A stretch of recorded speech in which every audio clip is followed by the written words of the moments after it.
नमस्कार, किस्सा यूपी का देख रहे हैं और मैं हूं आपके साथ दिव्या सिंह। वक्फ कानून को लेकर देश भर में बहस छिड़ी हुई है। विपक्षी नेता और कई मुस्लिम बोर्ड कानून पर सवाल उठा रहे हैं और जगह जगह विरोध प्रदर्शन कर रहे हैं। वहीं ऑल इंडिया मुस्लिम पर्सनल लॉ बोर्ड वक्फ बचाओ मुहिम चला रहा है, जिसको लेकर कई राज्यों में विरोध प्रदर्शन किया जा रहा है। वक्फ कानून के खिलाफ AIMPLB कल दिल्ली के तालकटोरा स्टेडियम में प्रदर्शन करने वाला है, जिसको देखते हुए प्रशासन ने भी अपनी तैयारी तेज कर दी है।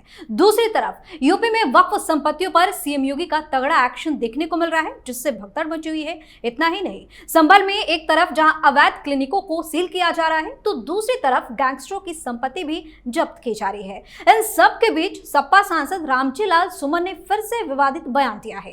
सुमन ने आगरा में 17 साल की दलित किशोरी से हैवानियत को गंभीर नहीं माना, कहा कि यह कोई बहुत बड़ा मामला नहीं है। साथ ही ये भी कहा कि अखिलेश यादव का आना जरूरी नहीं है। आज इसी पर चर्चा करेंगे। मेरे साथ स्टूडियो में मौजूद हैं कैपिटल टीवी के executive editor Rajeev sir. Sir, आपका स्वागत है। धन्यवाद। वक्फ कानून के खिलाफ देश भर में प्रदर्शन हो रहे हैं। AIMPLB को क्या लगता है, इस तरीके से विरोध प्रदर्शन करके क्या हासिल होगा? इसको लगता है कि इस तरह के विरोध प्रदर्शन से सरकार दबाव में आ जाएगी, क्योंकि दूसरा कोई मकसद तो है नहीं। या तो सरकार को दबाव में लाना चाहता है या फिर सुप्रीम कोर्ट को दबाव में लाना चाहता है। क्योंकि सुप्रीम कोर्ट ने अगर सुनवाई की तारीख 5 मई को रख दी है, तो उससे पहले इन लोगों को ये तो सोचना चाहिए कि या तो संवैधानिक संस्थानों पर, न्यायपालिका पर भरोसा करते हो, वहां याचिका लेकर जाते हो, तो उस बीच कम से कम ये प्रदर्शन हंगामा करने की कोशिश तो मत करो।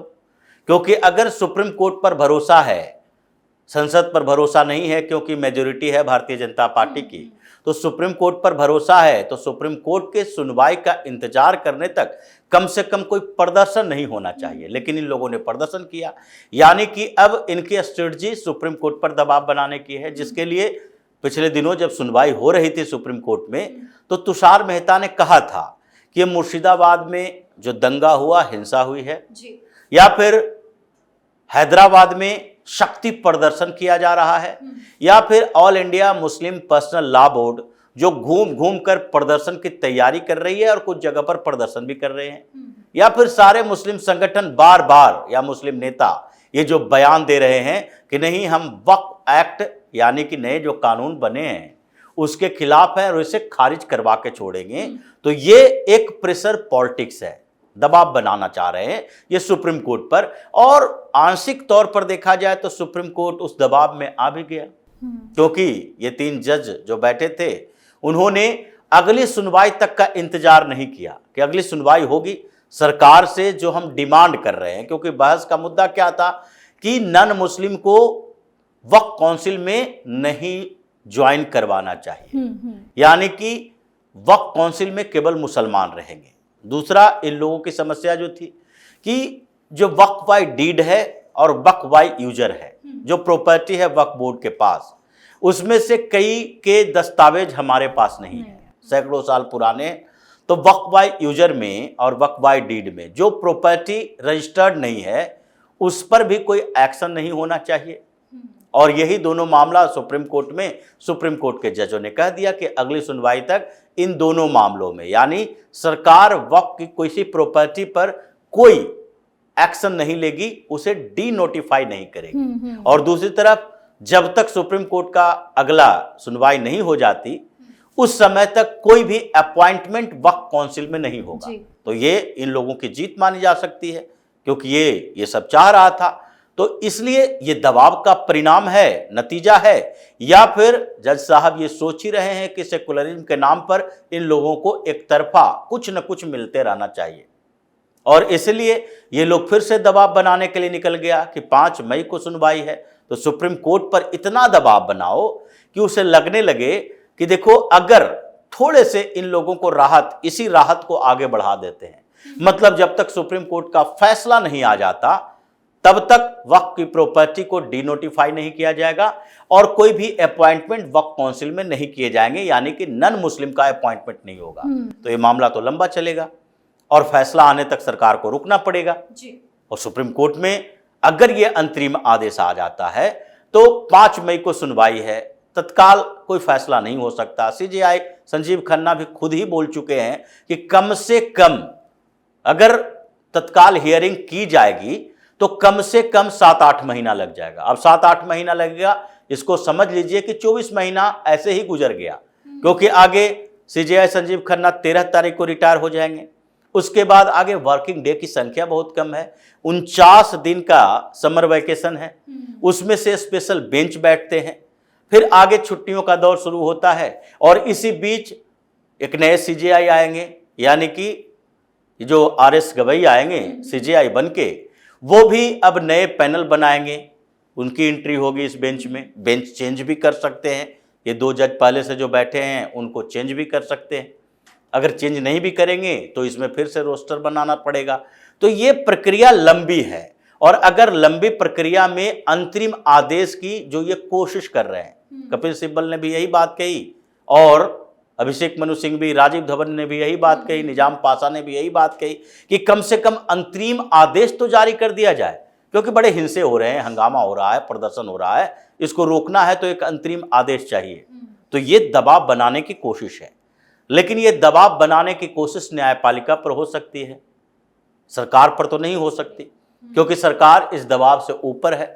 सरकार को अगर ऐसा लगता, भारतीय जनता पार्टी की केंद्र सरकार को भी लगता कि वक्फ बोर्ड संशोधन कानून में जो हम कानून ला रहे हैं उससे मुसलमान नाराज होंगे और हमें वोट नहीं देंगे, जिससे हमें कोई नुकसान हो जाएगा, तो ये कानून ही नहीं लाती। मानते हैं भारतीय जनता पार्टी की सरकार है और वो इन मुद्दों को देख रही है, लेकिन फिर भी वोट बैंक की पॉलिटिक्स तो सब लोग करते हैं और भारतीय जनता पार्टी भी ये मानती है जब सरकार में ही नहीं रहेंगे तो फिर हम फैसले कैसे ले पाएंगे। तो इसलिए वो भी अपने लोगों को समझती है कि जो उनसे जुड़े हुए लोग हैं जो नाराज हो सकते हैं, लेकिन उससे तो पता है कि पहले भी ये नाराज ही था, आज भी नाराज ही है, कल भी नाराज ही रहेगा। इन लोगों के लिए कुछ भी कर दे तो नाराज ही रहेगा। कितना भी पीएम मोदी बोलते रहे सबका साथ सबका विकास, कोई फर्क नहीं पड़ेगा। जितना भी प्रधानमंत्री आवास योजना के तहत गरीब मोहल्लों में मुसलमानों को घर बांट दे, वोट नहीं मिलेगा। जितना भी इन लोगों को फ्री राशन दे दे, ये मानेंगे कि हम इससे फायदा उठा रहे हैं, वोट नहीं मिलेगा। तो इसलिए ये तो पहले ही सरकार मान चुकी है कि दबाव में हम आने वाले नहीं हैं। तो ये जो ऑल इंडिया मुस्लिम पर्सनल लॉ बोर्ड है, ये दबाव बनाने की कोशिश इसलिए भी कर रही है क्योंकि अब छिड़ गया है एक नया मामला और वो है यूसीसी, जिसे secular civil code PM Modi कहते हैं। और उन्होंने हाल फिलहाल में हरियाणा में ये बात कही भी और भारतीय जनता पार्टी में भी इस बात के लिए चर्चा चल रही है। लॉ कमीशन का पैनल भी बन गया है और कई स्टेट में इसको इम्प्लीमेंट करके बता भी दिया गया है, संकेत भी मिल गया है। तो जैसे ही यूसीसी लागू होता है, ये ऑल इंडिया मुस्लिम पर्सनल लॉ बोर्ड, या फिर मुस्लिम पर्सनल लॉ बोर्ड की जरूरत ही नहीं पड़ेगी। हिंदू पर्सनल लॉ बोर्ड तो है नहीं, क्योंकि हिंदू कोड बिल तो आ चुका है और उसमें कोई भी हिंदू जो विरासत के लिए बात की जाती थी, जो पहले से चलता था, वो व्यवस्था नहीं है। इसमें कह दिया गया है भाई बेटी को, बेटा को, सबको बराबर का अधिकार है एंसेस्ट्रल प्रॉपर्टी में, यानी कि जो पैतृक संपत्ति होती है, आप जो कमाते हैं उस प्रॉपर्टी में तो किसी का अधिकार नहीं होता, वो तो आपके वसीयत के अनुसार जाएगा कि किसको कितना देना है। लेकिन जो संपत्ति पैतृक संपत्ति है, 3 पीढ़ी से चली आ रही है आपके पास, उस संपत्ति में सबका बराबर अधिकार होगा। शादी विवाह आप हिंदू कानून के तहत नहीं कर सकते, उसके लिए नियम बनाया गया है कि भाई डिवोर्स आपको कोर्ट से ही लेना पड़ेगा। आप ऐसे डिवोर्स नहीं ले सकते जैसे हिंदू के आधार पर आप त्यजता कह सकते हैं कि त्याग दिए, त्याग नहीं दे सकते। शादी करेंगे तो शादी अपने रीति रिवाज से, तो शादी की व्यवस्था प्रोसेस पर कोई सवाल नहीं है, लेकिन रजिस्ट्रेशन आपको करवाना पड़ेगा, मैरिज सर्टिफिकेट आपके पास चाहिए, वो मान्य होगा। तो इसलिए कोई पर्सनल बोर्ड नहीं है, तो और इन लोगों के लिए पर्सनल बोर्ड है। क्यों? क्योंकि यूसीसी लागू नहीं हुआ। सबके लिए अगर समान तरीके होंगे कि मुसलमान भी ये मस्जिदों में शादी करने, ये बार बार कहता है शादी करने से हमें रोका जा रहा है, हमारे शादी में हस्तक्षेप किया जा रहा है। शादी में कोई हस्तक्षेप नहीं है। क्या हिंदू मंदिरों में जाकर शादी नहीं कर रहे? क्या हिंदू मतलब कोर्ट में जाकर ही सब शादी कर रहे हैं? रजिस्ट्रेशन कराने की बात है। संपत्ति बराबर सबके बीच बांटी जाएगी, लड़का लड़की कोई भी हो आपका। तो इन चीजों पर जो प्रतिबंध लगेगा, उसके बाद मुस्लिम पर्सनल लॉ, जब पर्सनल लॉ है ही नहीं, मुसलमानों के लिए तो ये बोर्ड ही खत्म। तो इसलिए इसको बौखलाहट लग रही है कि यही रोक दो, कम से कम यही रुक जाए। ये रुकेगा नहीं। सबसे पहले मुस्लिम पर्सनल लॉ बोर्ड पर बैन लग चुका है। एक तरह से इन्होंने मान लिया कि अब हमारी कोई औकात नहीं है। ये जो एनजीओ चला रहे थे पर्सनल लॉ के नाम पर, ये अब खत्म होने वाला है। अब सरकार ने ठान लिया है कि अंतिम, जो कि भारतीय जनता पार्टी जब जनसंघ हुआ करती थी या फिर राष्ट्रीय स्वयंसेवक संघ के साथ, इन लोगों का 3 बड़ा एजेंडा ही रहा था। एक आर्टिकल 370 जम्मू कश्मीर में, उस पर हो गया। उसके बाद भगवान श्री राम के लिए मंदिर, वो भी हो गया। और उसके बाद तीसरा यूसीसी लागू करना। तो ये भी अब समय आ गया है कि इसे भी पीएम मोदी खत्म करेंगे, यूसीसी लागू करेंगे, इसलिए इनकी परेशानी बड़ी है। अब इन चीजों के कारण ये जितने भी प्रदर्शन करें, हंगामा करें, वक्फ बोर्ड की संपत्ति बचने वाली नहीं है।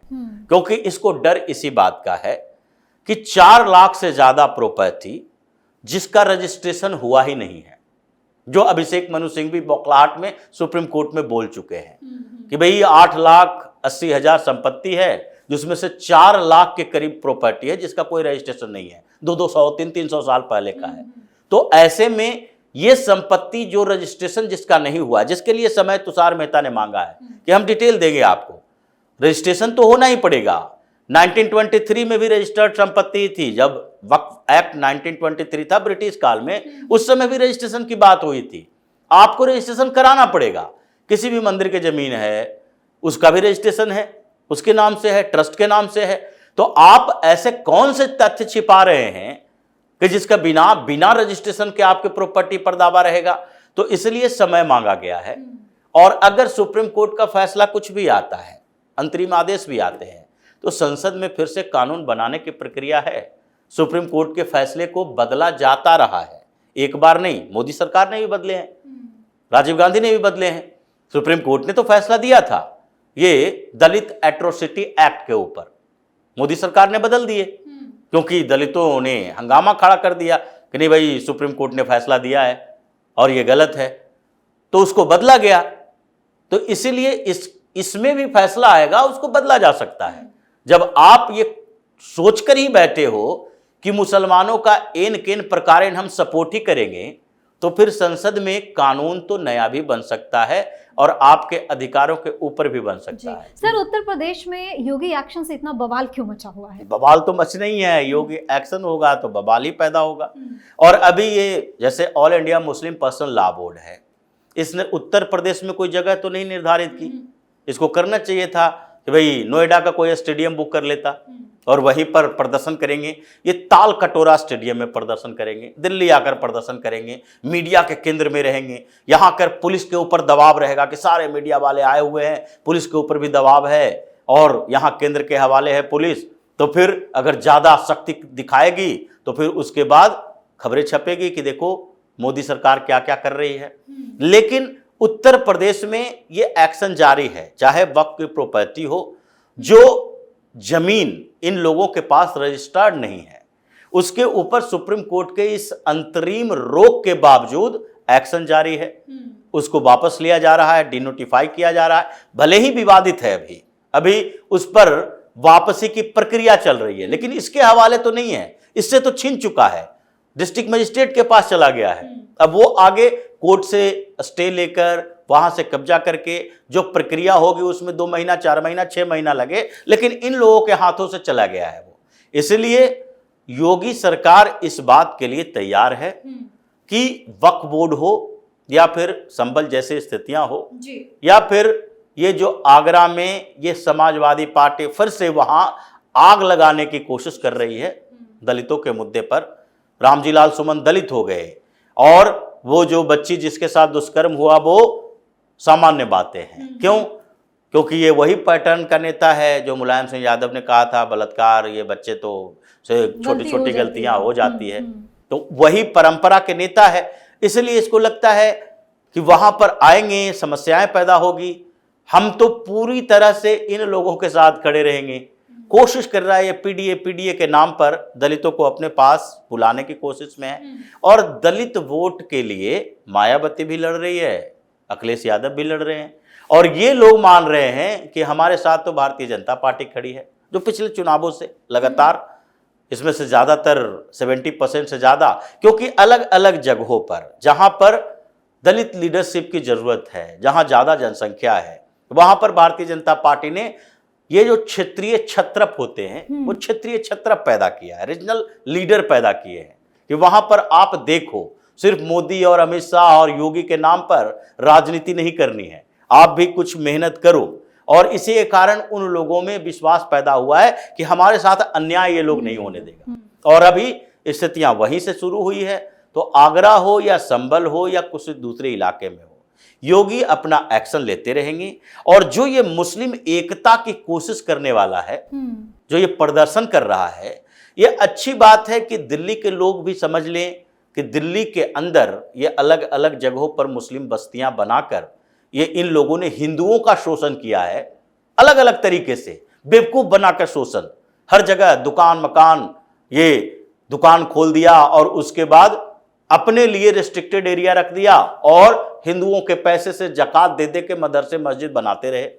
तो ये इन लोगों को भी समझ में आएगा, पूरे हिंदुस्तान में ये प्रदर्शन चलेगा और हिंदुओं को ये धीरे धीरे समझ में आ सकता है कि देखो भाई, इन लोगों के लिए कोई दूसरा उपाय नहीं है, क्योंकि ये न संविधान मानता है, न कानून मानता है, न व्यवस्था मानता है, न सरकार मानता है। ये मानेगा डर, और जहां सरकार का डर है वहां सरकार का डर मानेगा, और जहां हम लोगों का डर है, मतलब अगर हमने भी इसी तरह से प्रदर्शन किया या फिर हमने भी इकोनॉमिक बायकॉट करना शुरू कर दिया, तो ये लोगों को समझ में आएगा कि ये मुसलमान के मुद्दे पर हंगामा करना कितना भारी पड़ सकता है। जी, बहुत बहुत धन्यवाद तमाम जानकारी। धन्यवाद। तो वक्फ कानून को लेकर जगह जगह विरोध प्रदर्शन हो रहे हैं, जिस पर सरकार ने भी अपनी नजर बनाकर रखी है। विरोध की आड़ में अशांति फैलाने पर इनका तगड़ा इलाज भी किया जाएगा। वहीं यूपी में सीएम योगी के ताबड़तोड़ एक्शन से अफरा तफरी मची हुई है। कट्टरपंथी और मौलानाओं की जुबान पर तो अब ताला लग गया है। किस्सा यूपी में आज कल इतना ही। अगर आपने अभी तक हमारे चैनल को सब्सक्राइब नहीं किया है तो सब्सक्राइब कर लीजिए, हमारे वीडियो को लाइक कीजिए, शेयर कीजिए, हमारे वीडियो पर कमेंट करके जरूर बताएं कि आपको हमारी खबर कैसी लगी। धन्यवाद।